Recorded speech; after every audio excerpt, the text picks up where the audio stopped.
Antropologi Mattilan päiväkirja, merkintä 3. Olen nyt 3 päivää viettänyt kymiläisten villien seassa. Heidän seurassaan tutkien tätä niin mystistä ja paljon puhuttua Dark River-festivaalikäyttäytymistä. Antropologiset muistiinpanoni ovat tuoksinnassa päässeet hukkumaan ja malarian oireeni alkavat painaa pahasti ja muistikuvani ovat hatarat. Mutta jos ei mitään muuta ole jäänyt mieleen näistä 3 päivästä, 2, että täällä on hyvä meininki.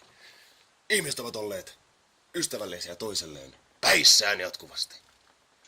Meininki on ollut hyvä. Musiikki on rajannut, rokki on soinut ja kuusen haavut havisseet, kuin ei huomista olisikaan. Etäisyydessä kuuluu Mitsubishin dieselin kaukainen kalke. Sylinterit nakuttavat viimeisillään kuin antropologin kroppa konsanaan. Nyt täytyy lopettaa ja todeta, että Dark Rivereille kannattaa tulla muutakin kuin tutkimaan, mutta myös viihtymään.